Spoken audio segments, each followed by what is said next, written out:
দেন তাড়াহুড়া নাই, আস্তে আস্তে আস্তে আস্তে আস্তে আস্তে দেন প্লেট টুসে দেন প্লেট এদিক দিয়ে দিয়ে প্লেটগুলো দিক দিয়ে দিই, নিন প্লেটগুলো দিক দিয়ে ল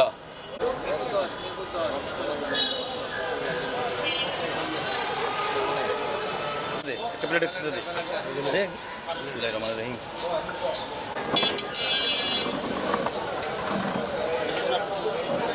জানতে হলো যে আপনি কি মাসব্যাপী ইফতারের আয়োজন করেছেন এই ৩ নং ওয়ার্ডে। আসলে এমন উদ্যোগটা আপনি কিভাবে আসলে মানে শুরু করলেন বা বাবু, আরেকবার বলেন। আমার নাম মেহেদি হাসান বাবু, আমি জাতীয়তাবাদী স্বেচ্ছাসেবক দল পল্লবী থানার আহ্বায়ক। আমি এই উদ্যোগটা গত বছর থেকে শুরু করেছি, কারণ আমার জন্মটাই হচ্ছে ৩ নং ওয়ার্ডের ১০ নম্বর বি ব্লকে। আমি দেখেছি যে আমাদের এই এলাকাটা হচ্ছে একটা ব্যবসায়িক এলাকা। এই এলাকায় মানুষ ব্যস্ততার কারণে ওই ইফতারের সময়টায় দেখা গেছে যে অনেকের মানে রাস্তায় ইফতার করতে হয়, এবং এখানে অনেক সুবিধা বঞ্চিত মানুষ আছে এবং নিম্ন আয়ের মানুষ আছে। সকলের কথা বিবেচনা করে আমি গত বছর থেকে এই ইফতারের আয়োজনটা এখানে করতেছি এবং সকলকে নিয়ে আমি নিজে ইফতারি করি।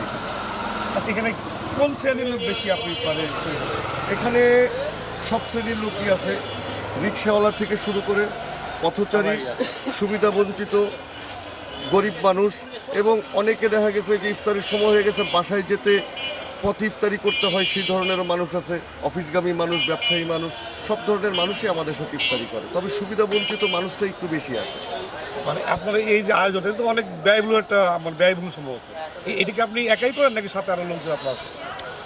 বেসিক্যালি এই জিনিসটার উদ্যোগটা আমি, এটা সিংহভাগ খরচ আমি করি, তারপর আমার সাথে সহযোদ্ধা যারা আছে তারাও কন্ট্রিবিউশন করে। আর আমাদের এই উদ্যোগ রমজানের শেষ দিন পর্যন্ত চলে। ঢাকা 16 আসনের স্বপ্নদ্রষ্টা হচ্ছে জননেতা জনাব আমিনুল হক ভাই, তিনি মাননীয় যুব ও ক্রীড়া প্রতিমন্ত্রী। ওনার কাছ থেকেই আমাদের ভালো কাজের অনুপ্রেরণা। উনি আমাদেরকে শিখিয়েছেন যে মানব সেবা কীভাবে করতে হয়। ইনশাল্লাহ এরপরে আমরা ক্রীড়াঙ্গন নিয়ে কাজ করতে চাচ্ছি। এই এলাকার বাচ্চাদের একটা খেলার মাঠ নাই, তো আমরা ফকিরবাড়ি প্রাইমারি স্কুলের যেটা মাঠ সেটা আমরা সংস্কার করে খেলাধুলার দিকে আমরা আগাতে চাচ্ছি। কিন্তু আমি এটা জন্য আপনাদের ৩ নং ওয়ার্ডে কিন্তু প্রচণ্ড ফুটপাত দখল দিল, সব মানে খুবই দখল একটা বাস বলছে, ৩ সারি দোকান পড়েছে। এই বিষয়ে কি আপনাদের কোনো পদক্ষেপ আছে কিনা? আমরা ইতিমধ্যেই কয়েকবার এটার অভিযানে গিয়েছি। তো যখন আমরা যাই তখন দেখা গেছে কি যে যারা চাঁদাবাজি করে আমরা তাদেরকে পাই না। এখানে হচ্ছে ফুটপাতে যে দোকানদার, সে কাউকে টাকা দিচ্ছে, সেই লোকটা অসহায় গরিব।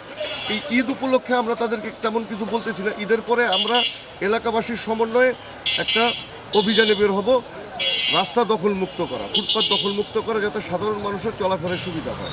এই কাজটা আমরা করব এলাকাবাসীর সমন্বয়ে।